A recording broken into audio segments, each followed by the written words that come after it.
Ladies and gentlemen, can I please have your attention? I am that dude, Bodkins. Patty to patty. It's ridiculous. No way. There's nobody else out there. He's your guy. Give a big round of applause for the one and only Bodkin Show. I'm going to repeat that again, folks. I didn't stutter. Welcome to the Bodkins Show.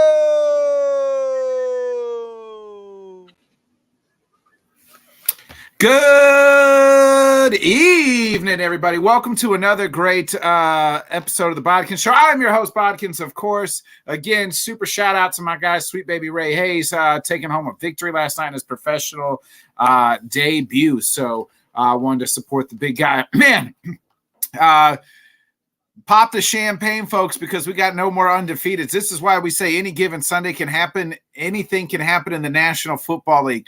Not one, but two teams undefeated today going in. You thinking, oh, it's the 49ers versus the Browns. They should be able to fucking win, right? No Deshaun Watson, no Nick Chubb. 49ers crushed the Cowboys last Sunday. They walk into Cleveland. This should be a nothing game, right? Meh. This is why they play the game. The Eagles, Jets. Oh, they still got Zach Wilson as their fucking quarterback. And they stink still. No, maybe not. Eagles lay an egg. Jalen Hurts, not one, not two, but three turnovers in that game. They lose. Now, no more undefeated, so pop the bottle of champagne for this guy's Dolphins. Johnny Cruz's Dolphins, the 72 Dolphins, remains the only team undefeated Yep. in NFL history. Yep, Mercury Morris and company are popping champagne tonight. Mercury not the only guy you ever hear from. I don't know if anybody else on that team. Yeah, the rest of them, all the rest that are alive are still popping champagne. So Larry Zonka and company are enjoying the day.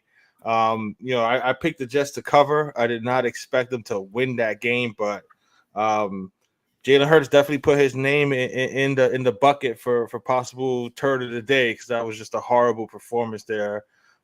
They had every opportunity to win that game, and he basically gave it to them himself, man. Yeah, a lot of injuries too. Justin Fields gets hurt today. David Montgomery gets hurt today. Trevor Lawrence got shaken up. I don't know if he's out or what that situation is, but he's hurt. Jimmy G went to the hospital. They bring in not the other kid. They bring in old man Brian Hoyer.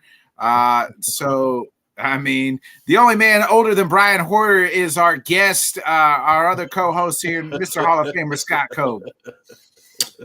I love PJ Walker. Who knew the Raiders-Patriots game would be the Brian Hoyer revenge game? Bill Belichick called Josh McDaniels on the headset and said, please put Brian Hoyer in. And he did. And what happened? He still lost. Oh, that's crazy, bro. At least he scored 17 points today. That's all I can say for them. Because at one point, Scott, they got the touchdown. There was a time where I was watching the game. 37 drives by the Patriots had not even been to the red zone, I think, or much less score a fucking touchdown. They didn't even complete their first pass until the second quarter in the game today against that Raiders defense. It's so bad right now. It's just so bad right now. It's crazy. It's crazy. I mean, you talked about the injuries today. Who knew PJ Walker and Zach Wilson would be the two names that took away all the undefeateds in the NFL today? Yeah, I mean, the Jets defense, I think, took that game. I mean, and the Browns defense played really well, but PJ Walker didn't make a whole lot of mistakes. Before we get on to the games, let me ask you guys this: which game to you, Johnny, was the more shocker of the results today? Or if it ain't those two, if you got a third one that you know, well, I mean, like, holy shit, I didn't see that happen. I think you got to go with the Browns. You know what I'm saying? I mean, the Jets one was obviously shocking there. The Eagles undefeated, but we talked a lot about the Eagles not looking the way they did last year as far as their dominance. They were kind of just getting by with a few of their games so far this season, so they were winning the close games, but that was a horrible way for them to lose to the Jets. But I mean, everybody was riding the San Francisco is the best team in the league. Yeah, right here in this program. Sorry, 49ers. I gave you the Bodkins KOD. Yeah, the KOD, Bodkins KOD does work. Shows its ugly head again. But Cleveland without Deshaun, without Chubb, find a way to smother Brock Purdy and make him look like a normal person instead of the dynamic self that he's been for the last several weeks. Now he finally has his first loss that he started and finished the game. And not only did he get a loss, but he played like shit, to be completely honest. So he's a nominee for third of the day, definitely. But it was a lot of that going around. But I would have to say Brown, San Francisco. I mean, San Francisco was favored by 10, and they were just rolling, and then they just got cut down by Cleveland, man. So props to the Browns. Yeah, to his defense, though, no CMC gets hurt in that game. He didn't have him the fourth quarter, and Debo Samuel both get hurt. So I think you can replace Debo. It's hard to replace the engine that is CMC. Scott, what about you? Do you think you agree with that assessment, 49ers, or you think the Eagles? I think both equally. If the Jets didn't have the top two cornerbacks today, they were out. And Jalen Hurts couldn't capitalize on it. I mean, come on, man. I mean, if you're supposed to be one of these elite quarterbacks, you got to capitalize on having the top two cornerbacks. Sauce Gardner and Reed, the other kid, was out Both today. out, right. Both out. And there were plays there, even on that last drive there were plays that had to be made, and he was missing guys wide open. Yeah. So And the other thing you got to remember, San Francisco missed the field goal at the end to lose the game.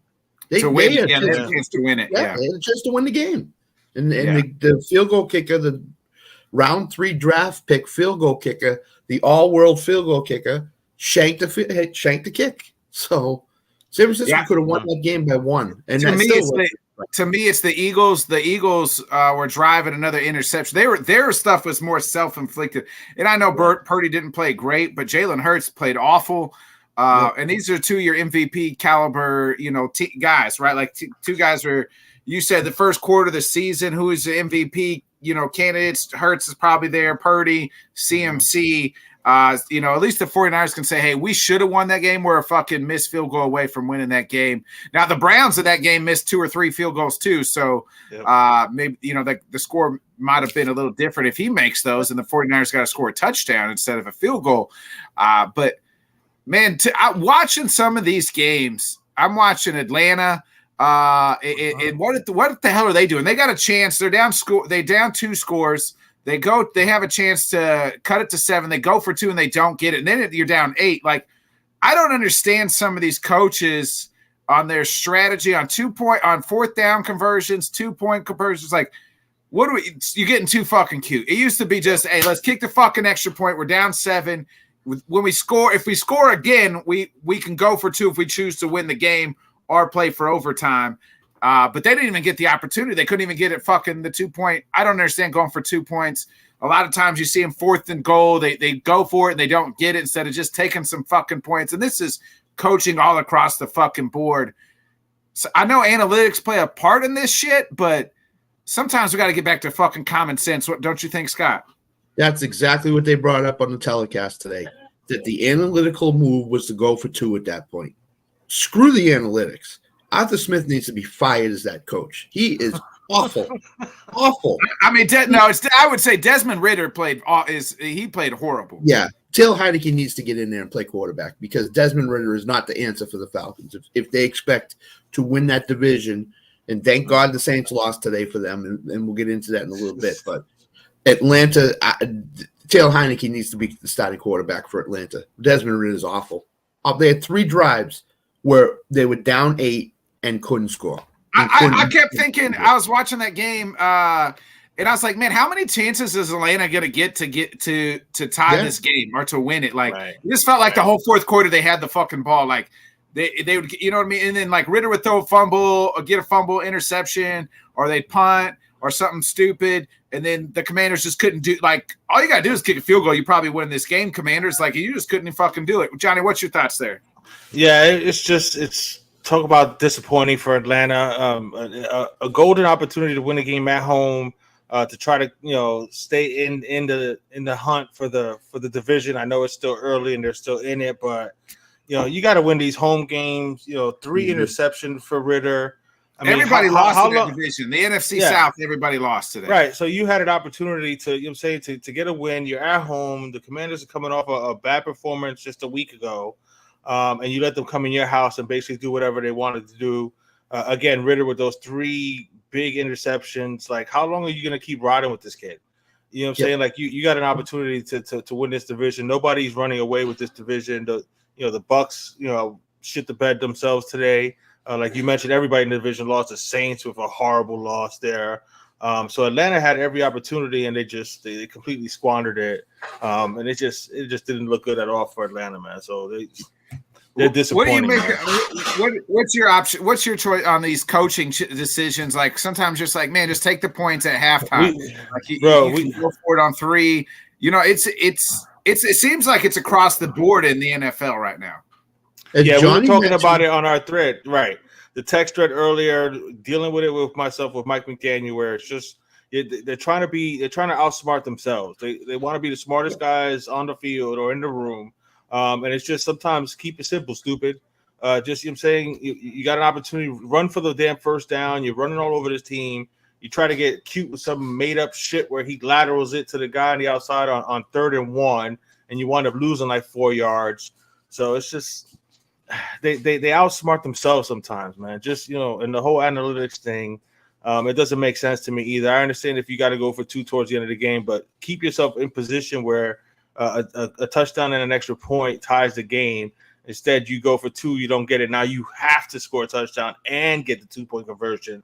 So I know analytics say to do one thing, but at the same time, you got to be able to use your gut, man, and just use common sense, man. I'm with you guys 100% on that, man. If I'm a coach watching that videotape, I'll take the Miami game specifically. I'm watching that videotape, and the first thing I notice is you can run on that team. You can run. And Mike McDaniel said, nope, we're going to come out, we're going to throw the ball 12 times in the first 2 drives. Stupid. Raheem Mostert's in the backfield, Salvan Ahmed's in the backfield, and the kid Brooks is in the backfield. Give those 3 guys as much work as you can give them. Right. We're going to throw to Tyreek. We're going to throw to Waddle. We're going to throw to our tight end. Through the running. Scott, you were once catching passes from Y.A. Tittle and them guys and Sammy Baugh. Like, though, back in those days, like, it was just, and even like 10 years ago, man, like, it was just like, do the smart thing, like, take the extra point. Like, if you want to go for 2, great. Later. Let's kick the field goal at the end of the half. Like, there's no need to go for it. But like sometimes, maybe the numbers say this wise, but like percentage wise, but just sometimes taking the points, it's okay to take points and just say fuck. You know what I mean? Like in the Atlanta situation, why are you going for 2? You're at home. It made no sense. 24-7. You're down by a touchdown. Instead, now you got to come down. If you score a touchdown to cut it to 24-22, you have to go for 2. You can't go for 1. Right. If you kick the extra point, you come down, you score, you kick the extra point, you go to overtime at home, not away. Or play for if you want to play for the win then and go for 2, like, okay, I get it then at that point in time. But when you're down 14, I don't understand kicking the fucking for 2. I'm with you that too, and it's rampant throughout the league, man. It's this young generation of coaches that just, you know what I'm saying, they just seem like they want to outsmart people, and it's just everybody, again, maybe I'm a checkers player, not a chess player, and that's my fucking fault. Maybe that's my problem. You know what? I mean, if you're playing checkers, play fucking checkers. You know what I'm saying? Don't try to play chess while you're playing checkers. You know what I'm saying? Just that's the stupid shit. That's what it feels like. It feels like, okay, 3rd and 1, I just need this half a yard, but let me go exotic and do some old crazy shit. Just go fucking straight and get the damn yard, man. Like, oh my God, it's infuriating, man. Luckily, they came back and they won the game as far as my Dolphins, but it's rampant, like I said, throughout the whole league with these young head coaches who just want to outsmart everybody, and they want to outsmarting themselves, man. Yep. Yeah, let's get in. We'll go ahead and get Scott. You got something else? No, I'm all set. Johnny's right. I'm agreeing with him. Yeah, let's go ahead. We'll get it set. Get started here and breaking down these games. We'll start in the game this morning in London. Ravens win 24-16. Tannehill gets hurt. They don't play Will Levis. They play Malik Willis in the backup role. We'll see if they got a bye next week. It'll be interesting to get Sam's take tomorrow night on what they should do at the quarterback position. But man, Tennessee looks toast. The Ravens win 24-16, go to 4-2 on the season. Lamar, 20-30, 223 yards, 1 touchdown, 1 interception, 13 carries for 62 yards. Gus Edwards, 16 for 41. Zay Flowers, 6 receptions for 50 yards and 1 touchdown, maybe his best game. The Titans, again, Tannehill gets hurt. He wasn't much in before that game. 8 of 16, 76 yards and an interception. Malik Willis 4 for 5 and 74 yards. Derrick Henry 12 and 97 and touchdown. Scott, didn't you say like 90% of that came in the third, right? Like almost all of it. He had 10 yards in the first half and through the first 3 minutes of the third quarter. And then all of a sudden I looked at the box score before we went off the air this morning, and he was at 96 yards. I don't know where that came from, but it came from somewhere. So. And then DeAndre Hopkins, 1 reception for 20 yards. Nobody even caught the damn ball in Tennessee. Johnny, your thoughts here on this? I mean, the Titans stink. They stink. Yeah, it's pretty bad, man. Sorry, Sam, but yeah, your team stinks. Ryan Tannehill stinks. I know the injury, but you know what? He was playing like a turd before he got injured. So it is what it is. But I mean, you know, you wanted to say that Tennessee in that division might have possibly had an opportunity, but no, it's over. Like Tanner would say, it's over for the Tennessee Titans. Just, you know what I'm saying, in my opinion, try to see what you can get for Derrick Henry. You know what I'm saying, and just try to rebuild completely. Even if you wind up getting a 2 or a 3 for Derrick Henry, just you know what I'm saying, try to salvage something, get a couple. It's picks. A lot of money, though. It's a lot of money. Yeah, you know what I mean? Yeah, and they're stuck with that Tannehill thing for the rest of the season too. So I don't know, man. It's not going to get much better for the Titans either going forward. So it's going to be a long year for our boy Sam. Scott, is it Will Levis time? I mean, we go with Will Levis after the bye? Why not? Yeah, why not? You're not winning the division. You're not even going to get a wild card. Why not? Just go young. Tyjae Spears, Will Levis. Go with, Traylon Burks hasn't played in like 4 weeks because of some injury or something. They should have IR'd him and did something else. But yeah, I mean, DeAndre Hopkins, you paid him all this money, you have to play him, obviously. But yeah, it's time to start going toward a youth movement. And that defense played as well as they could play today. But it seems like every week they're relying on the defense to hold teams to 10 points or less, and that's an impossibility in today's NFL. So. And he had another game. I think this is like 24 straight games they haven't scored over 30, because I think 2 weeks ago or last week it was like 23 consecutive games. So they're a team that can't fucking score. Yeah, they can't. If Derrick Henry does not have 125 yards, they have no shot at winning. No shot at winning.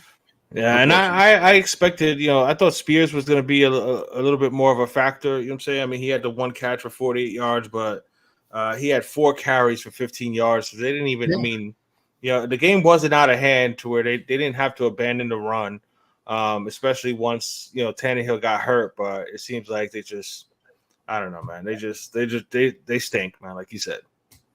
Yeah, they do. Let's get into another team that stinks, and that's the Panthers. Johnny, your Dolphins spotted them 14 points, and then it was 42-7. The only reason they scored that the rest of the way, the only reason they scored that extra 7 was a pick 6 by your backup, Mike White. I about said Johnny Hecker. But speaking of Johnny Hecker's out here headbutting people, Dolphins players, and knocking them out unconscious, picking up penalties. That was nice fun to see punter headbutting Johnny's soft ass lineman and falling down. So nonetheless, though, Bryce Young didn't play awful. Johnny, you probably watched this whole game, but stat line 23 of 38, 217 yards, 1 touchdown. Chuba Hubbard, 19 carries, 88 yards, 1 touchdown. Adam Thielen continues to impress, 11 receptions, 115 yards, and 1 touchdown. He's about the only guy worth a damn on the team. You get to the Dolphins, Tua, 21 of 31, 262 yards, 3 touchdowns. Raheem Mostert said, I don't need anybody else in this damn backfield. 17 carries, 115 yards, 2 touchdowns. Also caught a touchdown. Could be dog of the week. Tyreek Hill, 6 receptions, 163 yards, 1 touchdown. Scary moment in that game, Johnny. I'm sure you held your breath. I thought it was his hammy. Turns out it was cramps. 7 receptions for 51 yards and a touchdown for Jalen Waddle. Dolphins, put it on the lowly Panthers. We'll go with you, John, if you want to go first. Talk about your Dolphins. Yeah. Tell Tyreek to drink some water during the game, would you please? Yeah, or something? was the reason you wasn't on cameras because you and Tyreek was that last night drinking some tequila and stuff in Miami, and he had to go to work. You're like, shit, I got to go to work too, and I'm too hungover to put the lights on this morning, and he had to go play and didn't drink no Gatorade. Can neither confirm nor deny that, but he has had that issue come up quite a few times actually, especially at home. As far as needing an IV, too goddamn hot in Miami. Too goddamn hot. I'm just glad that's all it was. You know, say when he grabbed his hamstring, I got a little nervous there. But no, he did what Tyreek Hill does, and you're not lying about Mostert. He, you know, what I'm saying is a possibility for dog of the day. He carried us on his back again. We talked about earlier. Mike McDaniel with some questionable calls. He finally did stick more to the running game towards the end of the game. Once we got it in hand, but we did spot them 14 points, and you start thinking, oh my God, what, you know what I'm saying? Is this going to be one of those, you're really going to give the Panthers their first win? But the offense started getting going once they opened it up a bit. And then there was no stopping them. But I thought Bryce Young actually played pretty well. You know what I'm saying? He made some good plays. Adam Thielen is talk about rejuvenated in Carolina. You know, like you mentioned, 11 for 115 and a touchdown. And he just seemed to be open all the time. So in every game. So if you got him in fantasy, you're loving it. But found the fountain of youth, Scott. Maybe you can need to find out what Adam Thielen's drinking, get some of that fountain of youth to turn back the time. You know what I mean? Absolutely. But it's gonna be interesting now that the Dolphins did what they had to do. They're 5-1 going into Philly. Philly's coming off of this loss now with the Jets, so they're both 5-1 going into this game next week. So it's gonna be interesting. You know what happens next week? Can Miami, you know, cause some of the same issues that the Eagles had today with the Jets? And I'm not saying the Dolphins defense is nowhere near the Jets, but offensively we should be able to put some points on Philly. So overall, I'm happy with what the Dolphins did. But yeah, there was some questionable stuff in the beginning. Again, stop trying to be the smartest person in the room, man. You're averaging over 5 yards a carry. Just keep running the ball, man. You know what I'm saying? So hopefully he gets the shit out of his system early. Maybe it's because they realized they were the Panthers and just said, hey, we can spot them 14 and do a bunch of dumb shit the first quarter and see what happens. I guess, man, but you can't be tested fate like that, you know, too often. So, but we won the game, so I'll take it. You know what I'm saying? Not much, you know, again, Tyreek does what Tyreek does. Tua fucking 24 yards away from me hitting that 5-leg parlay, man. I'm gonna. You know what I'm saying? I almost want to give Tua the turd of the week. You can't give him the turd of the week. I know, but you costing me some money, bro. 24 freaking yards. That's just personal vendetta. Blame the coach for sitting him out. Blame the coach for bringing Mike White in. He puts Mike White in the game and immediately gives up a pick six. So it is what it is. You know what I'm saying? They did what they had to do. You know what I'm saying? I don't think Tua got sacked again this game. So the offensive line is playing well. And we got out of it pretty much, you know, injury free. So I'm overall happy for it, you know what I'm saying, and looking forward to next week, man. But they did what they had to do. Carolina, like I said, I like the way Bryce Young played. He played well. The offensive line gave him some time, and he made some plays there, but just not enough, you know, not enough firepower for the Panthers. Scott. The thing that concerns me is this with the Dolphins. Okay, you have an explosive guy in Jalen Waddle, 7 catches, 51 yards. Why is he all of a sudden the short area guy? He's all of a sudden the possession receiver for the Dolphins. Because they got another fast guy named Tyreek Hill to stretch the field, Scott. You can't run 4 verts every time. I agree with that, but at least give him a shot to go vertically a couple of times a game and try to hit him. There was a drop that would have been 20-something yards. That would have get, you know, he had a drop for 20-something yards. Tyreek had a drop that was over 20 yards, and so did Savon Ahmed. So there was three possible plays there that could have gotten the Tua over that number. But anyway, I'm sorry if you can't tell my feelings is hurt. Yes, I know. I think if any team could overcome, quote unquote, if Tyreek had to miss a game, it'd be the Miami Dolphins because you got Waddle, you have Braxton Berrios who Tua loves in that slot, and you have a running game that's really really good. Right. So when I saw Tyreek go in the locker room, I'm like, I thought so too, Scott. I said that's his hammies out a month, right? Like it's just that way that season. It's been that type of season, man. Anybody lines up holding their hamstring, it's like, oh, he's out for 4 weeks. See you after the bye, Tyreek. You know what I mean? Yeah, right. I'm sure they just got him a quick IV, and then he came back out in the field and he was fine. So he caught like a 27 or 28 yarder after he came back out in the field. So and like we mentioned this morning too, I was hoping for a fourth quarter where the starters don't even have to play. You got that, and they bitching because Tua didn't throw 27 yards, so you can't have it both ways. You put that on yourself. I would have rather gotten the 20-something. Yeah, you put that on yourself by saying, "Hey, I don't want the starters to play," and then you put a bet on you got to hit the over. Well, he plays the fourth quarter, Johnny. He hits the over. It's your own fault. You cursed. I actually thought. I remember there was a time where Belichick took Brady out. The backup was Hoyer or whoever. He threw an interception, and Brady went right back in again. I thought that's what. I was hoping. I thought that's what. When he threw that pick six, I was like, "Please put Tua back in the game." You know, but no, it didn't happen. It wasn't meant to be, man. It is what it is. Yeah, the Dolphins played well after the first quarter. To put up as many points in a row as you did on them, and then the backups played really well too. I mean, Salvin Ahmed, who I picked up this morning in the league. I mean, where was he for most of the game? I mean, and then he scored a touchdown. Scored a touchdown. The fourth quarter, garbage time. So, to me, it's a fact that the Dolphins have a very deep team and can sustain an injury like Tyreek or Mostert with Wilson or Achane. Yeah. So the only person they can't replace is Tua right now. He's been the perfect trigger man. Right. They will beat the Eagles next week.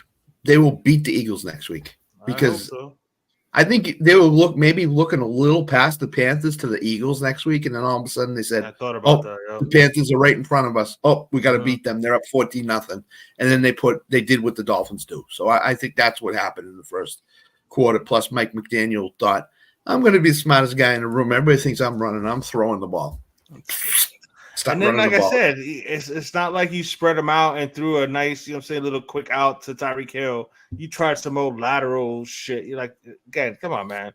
If you're gonna go for it in a play like that, then run your normal offense and have Tua with, don't try to be cute with that made up shit and just it was just ugly. But again, luckily it was Carolina, just like last week where they had the 3 turnovers against the Giants. Luckily it was the Giants. They managed to be able to overcome them.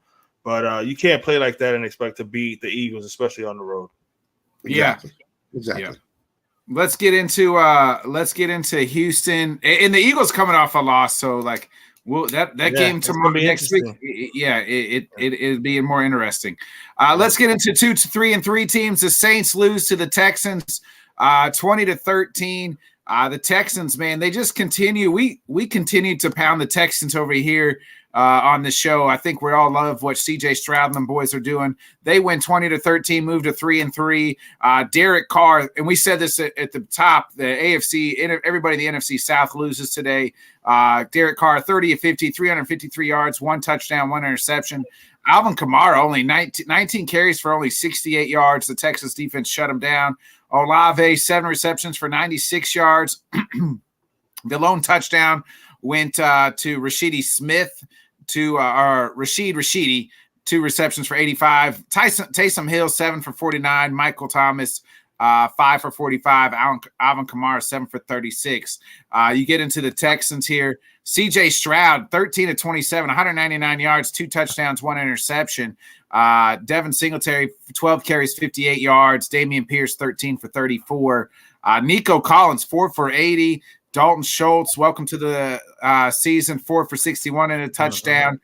Scott, your thoughts here on Saints and Texans? It's the way the Texans want to play. They want to run the ball as much as they can, play great defense, and lessen C.J. Stroud's responsibility in the offense. And sure enough, they did it today. I was very impressed with what Houston did after New Orleans shut out the minor league squad up here in New England. So they played really well, and thank God Chris Olave finally did something, because for 3 weeks everybody's been looking for him to do something. So Derek Carr's shoulder must be close to 100% because he wasn't airing the ball out. Today he did. So Chris Olave needs to be the guy that's the alpha dog in that offense. So They need to score kudos- some more points in New Orleans, though. I They mean, do. 13's not going to do it against any team. You know what I mean? No. And if you're a better, they're a complete under team this year. They don't score a ton. They don't give up a lot. They want to play defense and run the ball, just like the Houston Texans want to do. So this is a great recipe. But Houston saved their season to stay in the race today by winning this game. Because if Jacksonville gets up 2 or 3 games on them, it's over for them. So, well, they own the tiebreaker right now on the Jacksonville too. So remember, they that's why they within the game and then play them and beat them. So. They beat them head to head. So, Johnny, I do want to before you go, I want to say something because this kind of links to the Carolina. I meant to bring this up with Carolina. You said, "Hey, Carolina chose the wrong quarterback, Young over Stroud," and Young didn't play bad today, and Stroud's played great all season. To me, it's not that they chose the wrong quarterback; it's that they chose the wrong damn head coach. Carolina did. I think that Frank Reich. They should have kept Wilkes last year. That team was a good team down the stretch. They were a game away from making the playoffs. Remember, they played Tampa Bay for a chance to make the playoffs. Tampa Bay wins the game. No J.C. Horn. So in that game, but like they had they brought in, so they get rid of Wilkes. They bring in Frank Reich. And it's funny. You see the Colts get stronger and tougher. Now I know that we'll get to the Colts here in a minute, and they lost today, but the Panthers have plummeted since he got there. Colts went up. The Panthers should have kept him, and maybe Young would have answered the answers or not. But it to me that doesn't matter. What's your take on that and the Texans? I'm completely with you with that as far as Carolina. I mean, they were playing hard for him last year. You know what I'm saying? So he already had the team behind him. So if you were going to make a move like that for a quarterback, you could have just gotten a good young OC to kind of develop with him, but left Wilkes there to kind of be the leader of your team. That defense was so good last year too. It sucks this year. It's one of those things that, you know what I'm saying, they, the owner got a little bit, too cute for his own good instead of keeping a little continuity with that coach and seeing how he inspired the players. You kind of wanted to ride that out, but they decided, he always wants to look for the shiny thing or whatever. I don't know why. Seems to be there's a rift between him and Wright too already. The owner Wright came out and said the owner's heavily involved and blah blah. Was kind of putting onus on the owner and not really everybody. Well, else. I mean, he's one of those that he wants to be involved in everything instead of just owning the team, write the checks, let the football people make the football decisions. From what I've heard is he's the one that made the Bryce Young pick. Everybody else wanted CJ Stroud. So I mean, I like Bryce Young. Like I said, he showed signs that he could play the game. But CJ Stroud looks like there's something about him. Like, he's got it. Yeah, he's got it. So you know what I'm saying? I like what he's done. And as far as this game with the Saints, I mean, talk about you know what I'm saying? Every opportunity to take advantage and to move up in this division, because that division is wide open, the NFC South. Nobody really wants it. Atlanta keeps shit in the bed. The Bucks, we don't know what we're getting each week. You know what I'm saying? Then you got the Saints that had every opportunity. And then the Panthers are obviously rebuilding. But the Saints had every opportunity to kind of, make a statement here. But they, like you said, they just can't score. You know what I'm saying? I don't trust Derek Carr at all. Their defense is supposed to be this vaunted defense. But yeah, Houston was able to make some plays. CJ Stroud made some good plays today. And, you know what I'm saying? I like what Houston's doing. And, for as much as we gigged on Rios for picking the Houston Texans to win the division. They can. If the Jacksonville Jaguars don't, you know what I'm saying, ain't on point each and every week and stay ahead of them, Houston could possibly battle them for this division if they can catch a couple breaks. Yeah, Craig was telling me he read a report that the Raiders tried to make a trade up to get the number 1 pick. They were going to take CJ Stroud, but the Bears wanted 2 firsts and a receiver, and that's why they took Carolina's with DJ, because they threw DJ Moore instead of the 3 firsts that the Raiders would have given up because they weren't going to part with like Devontae or nobody like that, but they were willing to. They didn't want to part with receivers. So they were willing to give up an extra first-round pick. Yeah, but the Bears wanted the receiver instead of the extra first-round pick. Right, and then they don't even really know how to use them. I mean, they've done a better job as of late, you know what I'm saying, with DJ Moore, but damn, you could have got an extra first-round pick, but whatever. You know what I'm saying? I mean, with the way Carolina's playing, they're going to have 2 out of the first 3 picks anyway. So hopefully, you know what I'm saying, we'll see what happens with the Chicago thing. But I like what Houston's doing. I like what D'Amico's doing down there. Like Scott said, they want to play good defense, run the ball, have CJ make a couple plays, and they're gonna be fun for a while, man. They got a good young core that they're building down there in Houston. Yeah. We were talking. We've been talking about these two teams, the Commanders, Atlanta. I can't make either one of these fucking teams out. I mean, the Commanders, they play really well against Philly, almost win that game, get dog walked by the Bears, and then they beat the Atlanta. Same thing. It feels like, man, 1 week they're really fucking good. Desmond Ridder looks like a guy, or at least a capable fucking quarterback. Next week he looks like fucking trash, and they're losing. I can't make either one of these fucking teams out, but the Commanders and Atlanta, I mean, fair enough that they're both 3-3, which I think is kind of fitting for both of these teams because you don't know which fucking team's showing up. We got good Commanders today, 14-23, 151 yards for 3 touchdowns by Sam Howell. Brian Robinson, 10 for 31. Terry McLaurin, 6 for 81. Jahan Dotson is droppable. If you got Jahan Dotson in any sort of fantasy, you might as well drop him. 0 catches. He's done jack shit. And then you get into the Falcons. Desmond Ridder, 2 touchdowns, 3 interceptions. Just looked awful today at certain points and cost this team the game. 307 yards. Tyler Algier, B.J. Robinson, both ran the ball 13 times. 51 yards for Algier, 37 for Bijan. Drake London, 9 for 125. Kyle Pitts got in the action, 4 for 43 and a touchdown. Jonnu, 4 for 36 and a touchdown. Scott, help me make sense of either one of these fucking teams if you can. So I turned this game today to prove it to me, Bull. And here's why. Because Ron Rivera and Arthur Smith, both coaches, are trying to prove to everybody that the quarterback that they picked in last year's draft is the quarterback of the future for these franchises. Well, Ron Rivera, hold on, you can't put Ron Rivera. Ron Rivera didn't even know Sam Howell was on the fucking team. Didn't even know how good he was. So, I mean, that's not. He had Jack Del Rio come up to him and say, hey, Ron, you know this kid right here, he should be the starting quarterback for our team. But I don't know what is going on with both these organizations. They want to play these mid-level round quarterbacks who both stink. They really stink. And, you know, as Nick says, they stink. And this is what you're getting for results. I mean, you're getting a mediocre product you're putting out on the field. Jahan Dotson should be utilized 1,000 times more than he is. Terry McLaurin is an alpha dog in that offense. Yes, we get that. But Jahan Dotson could be that guy. And they refuse to throw him the ball. I don't know what he did to the coaches, but it's like, I'm not throwing to that guy. I don't want to throw to him. I'll throw to this guy. And the tight end, too, Logan Thomas. And Atlanta, Bijan Robinson came out, and everybody's saying, oh, he's going to catch the ball out of the backfield. He's going to do this. He's going to do that. Where is he? Nobody's seen him. Last week, he caught a touchdown pass to win the game for them or keep them in the game. And this week, they don't even throw him the ball hardly. I mean, come on. What are you doing out there? You know, get a clue, Arthur Smith.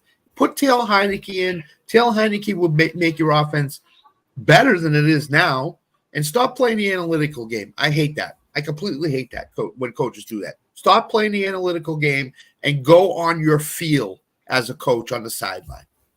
That's it. Yeah, the crazy thing about Atlanta is, you know, obviously Arthur Smith wants to run the ball, wants to play good defense, but if you're not having that much success running the ball, you got to have a comparable quarterback that's not just going to constantly turn the damn ball over. So and again, he's another one of those analytical guys that, you know, saying wants to play the numbers. But again, Atlanta had every opportunity to kind of, you know, saying put themselves in a good spot in the NFC South, and they completely laid an egg. Washington is the Dr. Jekyll and Mr. Hyde of the NFL so far this year. One day they have a really good game, the next day they completely shit the bed. Sam Howell is young. He has his good moments, and you know what I'm saying, but again, I'm with you. What's going on with Dotson? You know what I'm saying? Like, why is he not a factor at all? I don't understand. And even sometimes Terry doesn't get as much. Yeah, Terry, this is probably his best game of the season. Right. You know what I'm saying? He should be getting more. He should be getting more run as well, too. So I don't know if it's the play calling, if it's them not being on the same page with the enemy or what it is that's going on. But the Commanders found a way to win the game and to stay kind of close. in that NFC East, but Atlanta just a completely missed opportunity, in my opinion. You're at home. You got to defend the home court there and win this game, and they just couldn't come through with it, man. 3 straight drives for Atlanta, down 24-16. Have a chance to win the game. Right. Desmond Ritter just craps the bed. Craps the bed. Yep. Put Dale Heineke in. That should show you. And every time they looked at Arthur Smith, he's looking up at the sky like, what am I doing with him as quarterback? Right. Yeah, that's what he's doing. The shit is though, make the move then. You know what I'm saying? Yeah, like, why are you staying with him? Unless it's the owner that's like, no, I want this kid to play. And if that's the case, then I mean, your owner's setting you up for failure. But why are you sticking with this kid, man? He has one good game out of every 3 or 4. That's just not good enough. No, it's not. Not in the NFL. Yeah, hold on one second. You good? Yeah, I agree. Like that game, the Atlanta had chances to win that game, and they're a team. If you're trying to win that division, which again, that division might be the most wide open in all of football. It feels like with three teams. I mean, shit, Carolina's only really 3 games back if you think about it. They're 0-6, but they win. You know what I mean? Like they could very easily just turn that's pretty around. sad. 0-6, and they're only 3 games out. Yeah, you know what I mean? Like they still got a chance. Let's get into the next one. We got Colts, Jacksonville. Jacksonville. I didn't realize this. The Colts, Jacksonville has beaten the Colts like undefeated every year in Jacksonville since like 2016 or 2017 or something crazy like that. 2014, I heard today. 2014, that's what it was. Yeah. Like that. This is a team they play every year, Scott. They played the Colts go to Clowntown at Jacksonville every year. A couple years ago, you remember Carson Wentz was the quarterback there, and all the Colts had to do was win that game against a 1-win Jacksonville team, and they would have made the playoffs. Well, nonetheless, Jacksonville, something about the Colts can't travel down to Jacksonville. They're either going to Magic City or something. What nightclubs down there in Jacksonville, Johnny? I know you're a frequent visitor of the Jacksonville nightclubs, aren't you? That's what not so much Jacksonville. I keep it to Tampa and to South Beach down in Miami. I got you. What the hell is in Jacksonville? Nothing. That's what him and Tyreek went last night to Jacksonville. The Navy base. That's it, right? The Navy base. Maybe. That's pretty much it. But the Jacksonville Jaguars. I mean, again, I mean, every time I pick against them. I wind up getting screwed every time I pick them. I get screwed too. So I'm just gonna do opposite of what I think when it comes to Jacksonville. But I fell into the trap of Zach Moss and Gardner Minshew and thinking that the Colts would be able to pull something off, and Jacksonville just bitch slapped the Indianapolis Colts. So they weren't trying to hear it. The Jacksonville Jaguars showed why they should be the top dogs in that division. Real good game by by Trevor Lawrence. Not the greatest of games, but they did what they had to do, just enough to win this game. And it wasn't even that close to 37-20 because it's not like they put up great numbers. But you know what I'm saying, with the 3 turnovers that Gardner Minshew gave them, it was just, you know what I'm saying, it was just hard for them to overcome that or whatever. So Jacksonville did what they had to do, and you know what I'm saying, they got themselves a nice little lead in this division now. And let's get into the numbers. Hold on, Scott. I'm gonna get into the numbers real quick before you go. Gardner Minshew, 33 of 55, 329 yards, 1 touchdown, the 3 interceptions, as Johnny mentioned. The running game was exactly split, so they're almost both playable right now in fantasy. I think Jonathan Taylor will eventually eat into that. And Scott, you can rebuttal that or agree with me when you get here in a second. But Zach Moss, 7 of 21 and a touchdown. Jonathan Taylor, 8 for 19 yards, and then they just got behind, so they had to fling it all over. Michael Pittman, 9 receptions, 109 yards. Jonathan Taylor had 5 for 46. Zach Moss had 6 for 38. So Josh Downs had 5 for 21 in the touchdown. And Lawrence did get shaken up at the end of this game. Now, I don't know. I haven't heard anything like he'll be out or anything, but 20 of 30, 181 yards, 2 touchdowns, an interception. Travis Etienne, 18 carries, 55 yards, and 2 touchdowns. This was supposed to be the Minshew revenge game, Scott, but it wasn't. What's your thoughts here on Colts losing to the Jags?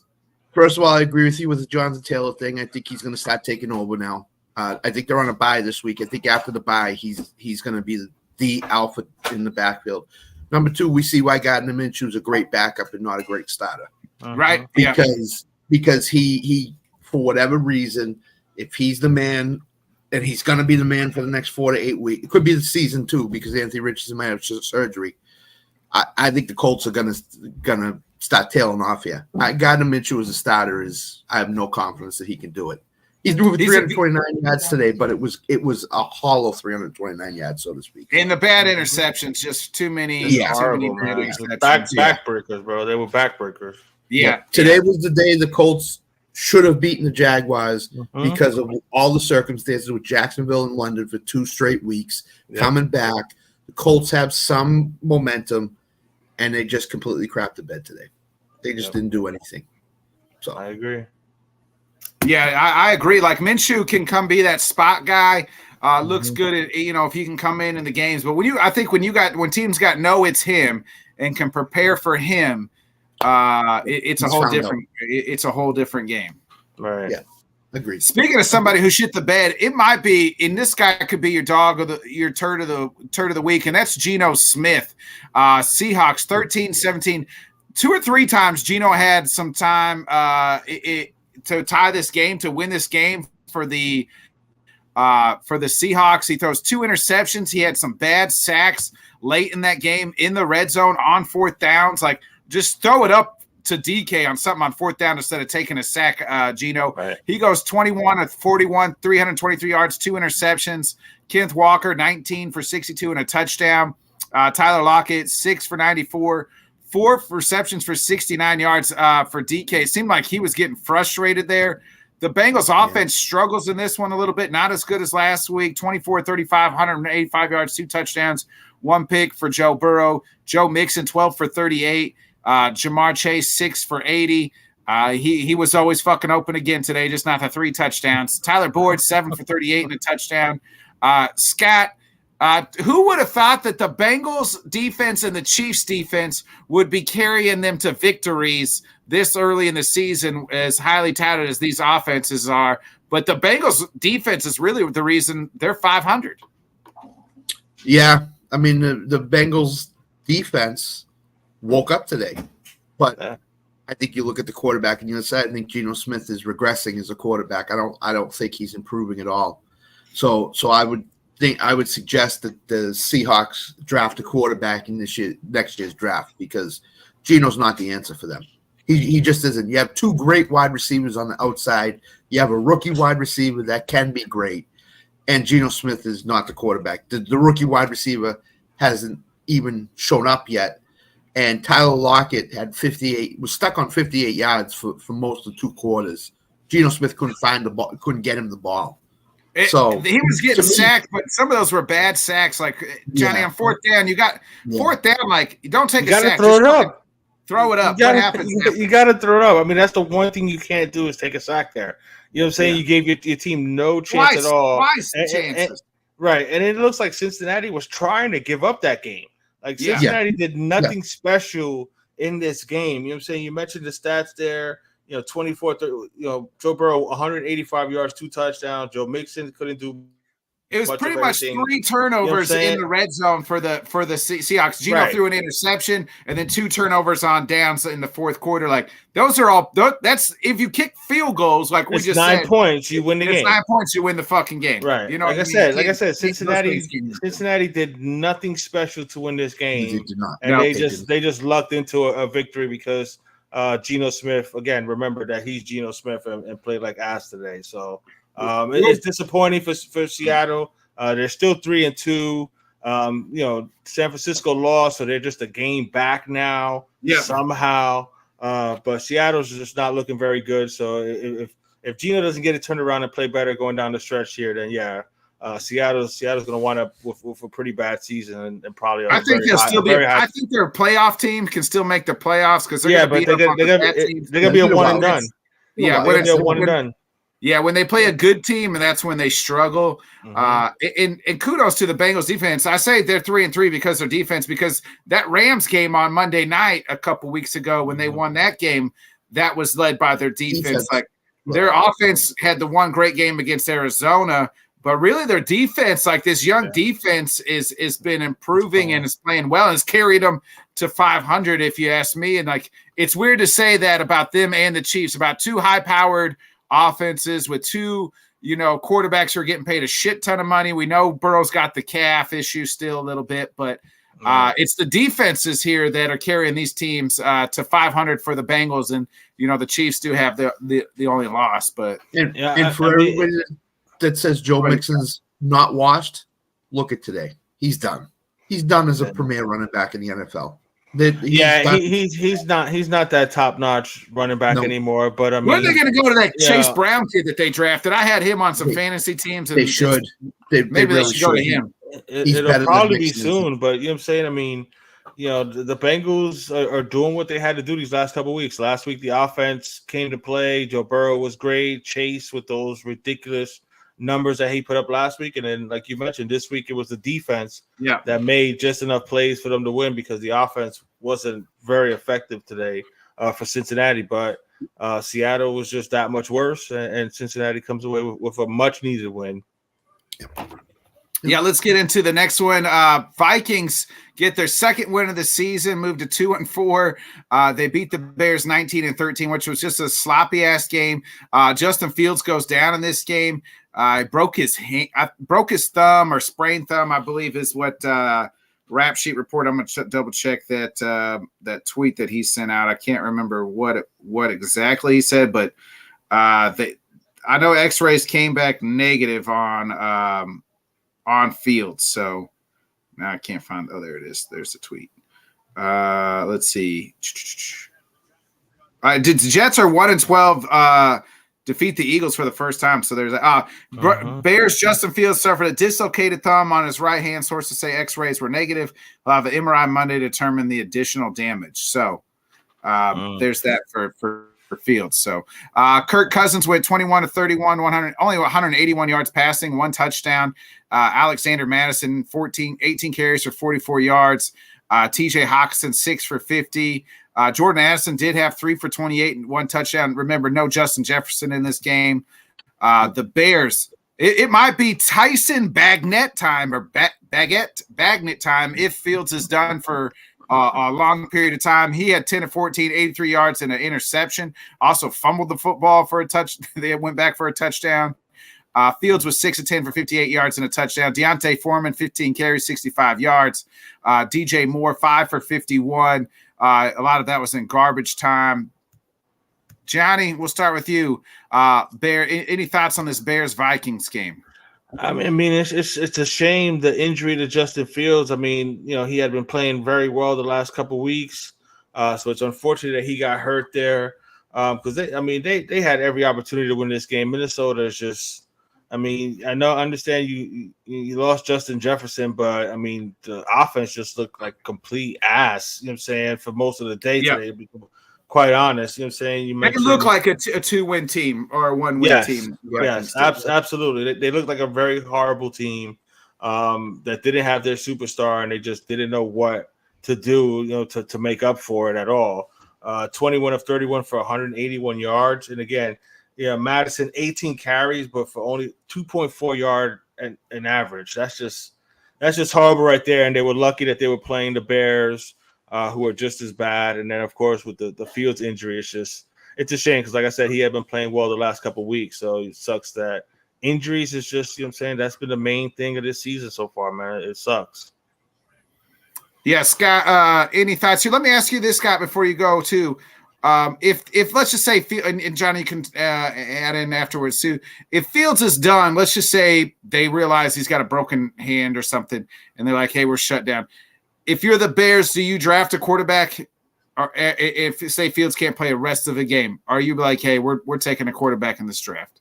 You have to. You're gonna have a top flight. I was gonna say, whether it's the one pick with the Panthers pick or your pick, you might be 1-3, or you might have picks 1-3 or 1-2. You could go back. Yeah, because I don't think Kirk Cousins will be the answer for any team. To be honest with you, I think if Kirk Cousins does not have a alpha dog as a wide receiver, so to speak, he's lost. And today he looked lost. Well, I was talking about the Bears. If the Bears what I'm saying is Kirk Cousins is a free agent. I would not go that route. No. If I'm the Bears, you would stick with Fields or you draft a quarterback. The guy that I think is the best quarterback coming out next year is Michael Penix from Washington. I watched him yesterday. I think he's better than Caleb Williams.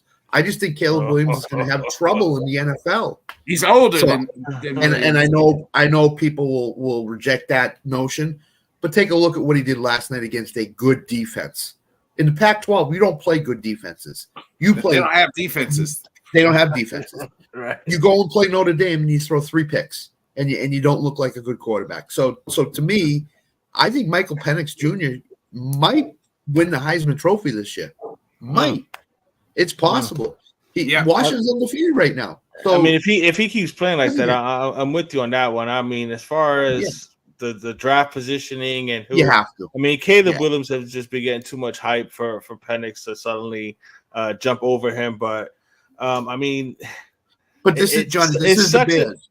I know. So I mean, God only knows. God only knows who they'll pick. But it's a shame if Fields winds up missing too much because you don't really get a chance to see him the whole season to see if he could prove himself to be the guy. You know what I'm saying? So I think if you go into the offseason not knowing for sure, you have to trade. You have to draft somebody and either let them both compete, or try to see what you can get for Justin Fields. I mean, I'm sure there's a team out there that'll give up something for him. I mean, he's got talent. I said this about the Bears. I said this about the Bears that the guy that replaced him, Begnader guy. I said he'll come in and win like 6 games for the Bears. The Bears will think that's their guy. They'll trade Fields. They'll pass on a quarterback. That guy will go 0-4 the next year and he'll be dog shit. And that's just the Bears, right? Like that would be the Bears move in Bear history. Like they'll be like, this Bagnett guy is pretty good. Like maybe they got a guy, and then he just turns out to be dog shit. Because that's the Bears, or whatever quarterback they do decide to take might be dog shit. So, whether it's Caleb Williams or Phoenix or somebody, Drake May or somebody like that, like it's just the Bears. That seems to happen. They always take the wrong guy, no matter what. Listen, Johnny, there's a team right up here in my neck of the woods called the New England Patriots that would love to have Justin Fields as their quarterback. I was just thinking, I'm sure they would love to have him there. And don't be surprised if you see a tweet tonight that Justin Fields underwent successful thumb surgery. If it's dislocated or whatever, I think would that be the season then? If he has most surgery, likely, is it over? Yes, just depends. Most likely, yeah. That would suck. What do you give up? What do you give up for him? A second, maybe a first. Yeah, depending on where you draft. You got to do whatever for these struggling franchises. You got to do whatever it takes if you need a quarterback to get a quarterback. And Carolina, I think, is going to finish with the top 3 draft pick, which means Chicago gets that. Which means Chicago will probably be looking to restart their franchise again for the 5,000th time. So, see, but I mean, if Chicago doesn't get the number 1 pick, and let's say they get 2 and something else, they're guaranteed right now probably to have two of the top 5 picks. Okay, but that's what I'm saying. So let's say you wind up with 2 and 4. You know what I'm saying? Do you just get the second quarterback that's available if Caleb Williams goes 1, or do you take Marvin Harrison Jr. You take somebody else to try to Phoenix. surround Justin with some more talent. You know what I'm saying? So the thing that I realized in the NFL draft is the top 4. Not every top 4 team is going to take a quarterback. Okay, so if they get Carolina, they got Carolina's first round pick. Say that's number 2. You take Marvin Harrison Jr. and then one of these quarterbacks.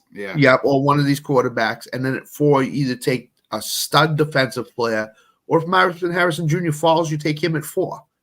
So, you think regardless if they have they have to take a quarterback? If you got, I think they will. I think they will. Yeah. And if you trade Fields, you can either get a 1 next year or 1 this year, and then you got 3 fucking picks in this draft. Because if you look at Fields' career against really bad or mediocre defenses, he plays very well. Against defenses that are pretty good, he doesn't play so well. Yeah, today because he got hurt. But he beat the hell out of a Commanders team that's supposed to have a pretty. They're not good good. Defense. They're not good. I mean, they're supposed to have a pretty good defense, though. You know what I'm saying? Yeah, they're not good. I'm just saying. They're not good. And I wouldn't give up on the kid that quick, man. Especially if you have an opportunity to like surround him with like top tier talent. I think if you can go get another quarterback and then you could trade him and get some more assets, why not? You know what I mean? Yeah. And maybe one of these guys, maybe these one of the guys. It'll be interesting to see how it all plays out, and we'll probably have this conversation from now till the end of the season because the writing's kind of on the wall for the Bears and Carolina. But we'll see. Let's get into a game that I didn't see happening. Holy shit, the Browns, PJ Walker starts for the Browns. Add that to the name of the list of starting quarterbacks the Browns have had since their reascension since 1999. I think it's like 40-something quarterbacks. I mean, it's a wild. It's literally is a who's who, but PJ Walker gets the start. This game was a low-scoring game. 19-17. We'd mentioned 49ers had a chance to kick a game-winning field goal, missed it. Brock Purdy, not a great game, 12 of 27, 125 yards, 1 touchdown, 1 interception. McCaffrey, 11 carries for 43 yards, missed most of the second half with injury, a pec injury. Brandon Ayuk, 4 for 76.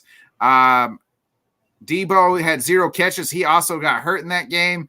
And I mean, you get to the Browns. It seems like Kareem Hunt's more reinserting himself into this offense. Jerome Ford only had 17 for 84. Kareem Hunt 12 for 47. PJ Walker had 18 for 34, 2 interceptions, 192 yards. Amari Cooper made some fucking spectacular catches in this game. 4 for 108. Kareem Hunt had 3 for 24. Scott, your thoughts here on one of the upsets of the day, if not the upset of the day? I think we've mentioned it on the LTS show. When Brock Purdy doesn't have that superstar cast around him, maybe he's not as good as we all think. And I he think didn't have he's the good, superstar. but I just think he's today good. Yeah, but when you only have Brandon Ayuk to throw the ball to and Jawan Jennings at the end of the game when you're trying to get down the field, that's not what you want. So, and if McCaffrey is out for any length of time, it's Jordan Mason. Jordan Mason's shown that he can run the ball really well, and he did it again today. So I think that I think it's McCaffrey stirs it stirs the drink. He's the stick that stirs the drink. He's the most important piece of that offense. He can't miss a lot of times, so they could be in trouble. The thing that I think is not being talked about is I don't think Kyle Shanahan had a really good game plan for this game. I think they took Cleveland a little bit for granted today and said, "Oh, it's PJ Walker. Our defense is great. We'll just come in and do the things." I said it that he's like 1-9 now. He's like 1-10 against like a Jim Schwartz coach defense. So sometimes sometimes somebody has your number, and it seems like Schwartz has Shanahan's number. Don't you think, Johnny? Yeah, and you definitely made that call this morning about that there. But and shout out Scott. Scott, you said, hey, watch out. This is a trap game for the 49ers. You called it. It certainly was. But I mean, I understand that Debo was down and Christian McCaffrey went, I mean, he still had 11 carries for 43 yards, Christian McCaffrey. So it's not like he didn't play the whole game. And Brock Purdy just looked like total shit.